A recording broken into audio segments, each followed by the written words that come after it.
विदेश्वर संहिता 10वां अध्याय। प्रणव एवं पंचाक्षर मंत्र की महत्ता। ब्रह्मा और विष्णु ने पूछा, प्रभो, सृष्टि आदि 5 कृत्यों के लक्षण क्या हैं? यह हम दोनों को बताइए। भगवान शिव बोले, मेरे कर्तव्यों को समझना अत्यंत गहन है, तथापि मैं कृपापूर्वक तुम्हें बता रहा हूं। सृष्टि, पालन, संहार, तिरोभाव और अनुग्रह मेरे जगत संबंधी 5 कार्य हैं, जो नित्य सिद्ध हैं। संसार की रचना का आरंभ सृष्टि कहलाता है। मुझसे पालित होकर सृष्टि का सुस्थिर रहना उसका पालन है। उसका विनाश ही संहार है। प्राणों के उत्क्रमण को तिरोभाव कहते हैं। इन सबसे छुटकारा मिल जाना ही मेरा अनुग्रह अर्थात मोक्ष है। ये मेरे 5 कृत्य हैं।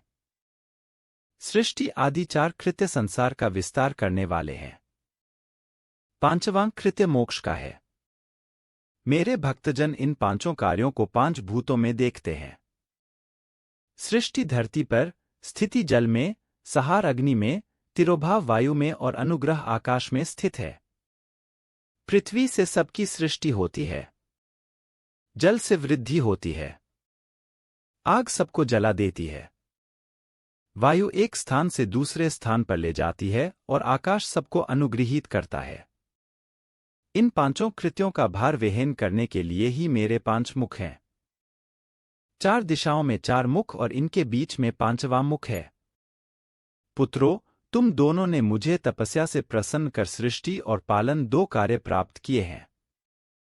इसी प्रकार मेरी विभूति स्वरूप रुद्र और महेश्वर ने संहार और तिरोभाव कार्य मुझसे प्राप्त किए हैं, परंतु मोक्ष मैं स्वयं प्रदान करता हूं।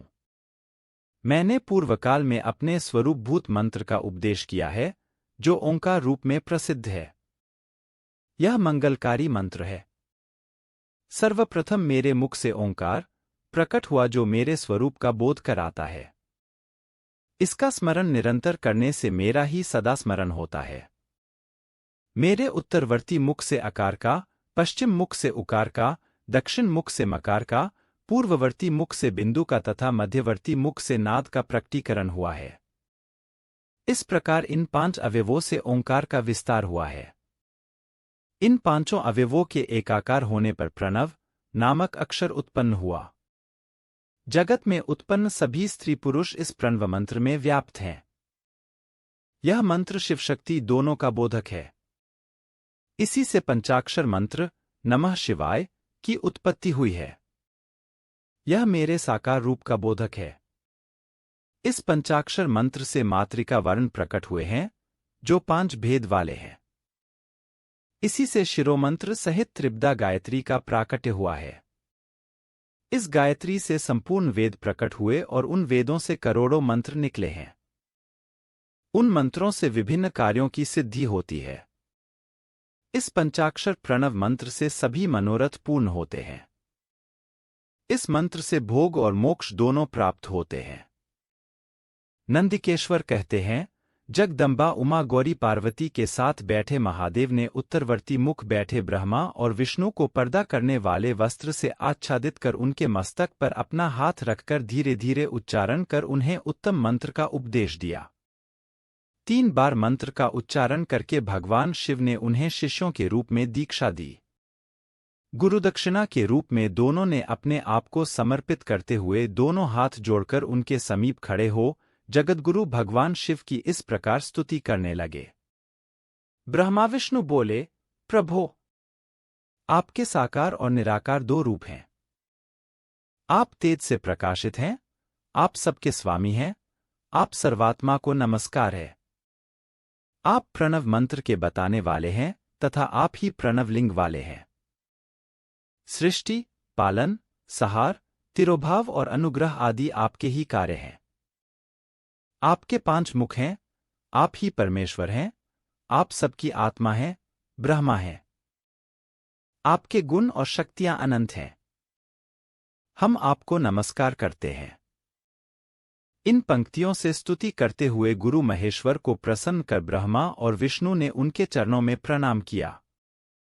महेश्वर बोले, आर्द्रा नक्षत्र में चतुर्दशी को यदि इस प्रणव मंत्र का जप किया जाए तो यह अक्षय फल देने वाला है। सूर्य की संक्रांति में महा आर्द्रा नक्षत्र में एक बार किया प्रणव जप करोड़ों गुना जप का फल देता है। मृगशिरा नक्षत्र का अंतिम भाग तथा पुनर्वसु का शुरू का भाग पूजा, होम और तर्पण के लिए सदा आर्द्रा के समान ही है। मेरे लिंग का दर्शन प्रातःकाल अर्थात मध्याह्न से पूर्वकाल में करना चाहिए। मेरे दर्शन पूजन के लिए चतुर्दशी तिथि उत्तम है। पूजा करने वालों के लिए मेरी मूर्ति और लिंग दोनों समान है।